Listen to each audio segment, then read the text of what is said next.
నేతాజీ సుభాష్ చంద్రబోస్ గారు మన భారతదేశ స్వాతంత్ర సమర యోధుడు. సాయుధ పోరాటం ద్వారా దేశానికి విముక్తి చేకూర్చాలని నమ్మిన గొప్ప నాయకుడు.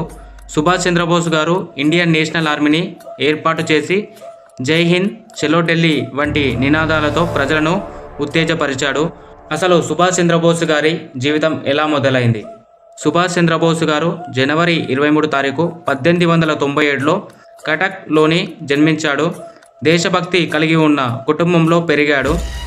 సుభాష్ చంద్రబోస్ గారు ఇండియాలో కాకుండా క్యాంబ్రిడ్జ్లో ఉన్నత విద్యను చదివి మంచి ర్యాంకును కూడా సంపాదించిన తర్వాత కూడా మన దేశం కోసం అన్ని విడిచిపెట్టుకొని భారతదేశంకి మళ్ళీ తిరిగి వచ్చాడు. సుభాష్ చంద్రబోస్ గారి స్వాతంత్ర పోరాటంలో పాత్ర మరియు విభేదాలు.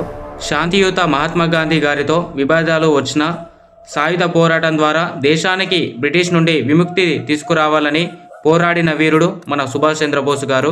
అలాగే సుభాష్ చంద్రబోస్ గారికి కాంగ్రెస్ పార్టీలో విభేదాలు వచ్చిన తర్వాత ఆయన సొంత పార్టీ అయిన ఆల్ ఇండియా ఫార్వర్డ్ బ్లాక్ అనే పార్టీని స్థాపించాడు.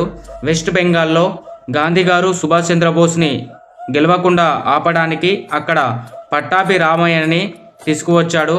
అక్కడ వచ్చి నియమించిన తర్వాత అక్కడ సుభాష్ చంద్రబోస్ గారు తన ఆరోగ్యం బాగలేకపోయినా తను ఒంటరి పోరాటం చేసి కూడా అక్కడ గెలవడం జరిగింది.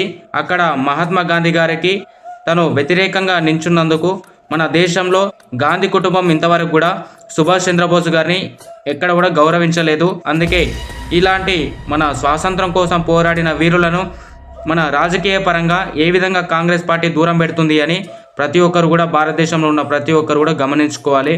మరిన్ని ఇన్ఫర్మేషన్స్తో మళ్ళీ కలుద్దాం. సుభాష్ చంద్రబోస్ గారికి జరిగిన అన్యాయం పట్ల, అలాగే సుభాష్ చంద్రబోస్ గారి వెనకాల జరిగిన ప్రతి ఒక్క ఇన్ఫర్మేషన్ని మీ ముందు తీసుకువస్తాను. ప్రతి ఒక్కరూ మన పేజ్ని ఫాలో చేసి పెట్టుకోండి. జై శ్రీరామ్, జై హింద్, జై భారత్.